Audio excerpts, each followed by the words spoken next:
Demandez les nouvelles, l'actu Star Mélodie. Bonjour à tous, au sommaire cette semaine, Patrick Sébastien tenté par la politique, le message de Céline Dion, les anges gardiens de Florent Pagny et le coup de gueule de Robert De Niro. Demandez les nouvelles. On commence par une déclaration aussi surprenante qu'inattendue. Patrick Sébastien se dit prêt à se lancer dans la course à la présidentielle en 2027. Invité de l'émission Tout beau tout neuf sur W9, l'artiste s'est confié sur son envie de représenter les Français oubliés par les élus. « Je pense être légitime », a-t-il affirmé, tout en assurant ne vouloir appartenir à aucun parti.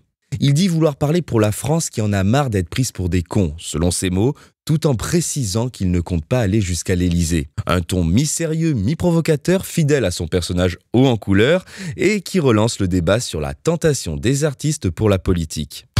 Demandez les nouvelles. De la politique au Canada maintenant, où Céline Dion a refait surface lundi sur les réseaux sociaux. La chanteuse, très discrète depuis l'annonce de sa maladie, a tenu à remercier ses fans à l'occasion de l'Action de grâce. Dans une courte vidéo rayonnante et souriante, elle déclare « C'est une journée remplie d'amour, de souvenirs et de gratitude. Je vous embrasse fort et merci du fond du cœur. » Une apparition simple mais émouvante qui a rassuré les admirateurs du monde entier. Demandez les nouvelles. En France, c'est Florent Pagny qui se confie dans le podcast Légende de Guillaume Pley.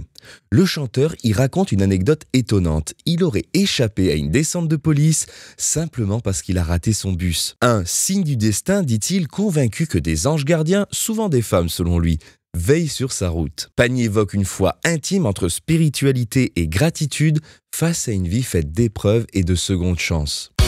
Demandez les nouvelles. Et on termine avec un acteur qui, lui, ne mâche pas ses mots, Robert De Niro. L'icône hollywoodienne appelle les Américains à manifester de manière non violente contre celui qu'il surnomme le roi Donald Ier. Dans une vidéo postée sur les réseaux sociaux, il dénonce la dérive autoritaire du président Trump et appelle à défendre la démocratie. Les Américains ne voulaient plus d'un roi au XVIIIe siècle, ils ne devraient pas en vouloir un aujourd'hui. Des propos forts alors que plus de 2500 rassemblements No Kings sont prévus ce week-end à travers le pays. C'est tout pour aujourd'hui, à la semaine prochaine pour un nouveau numéro de Demandez les nouvelles.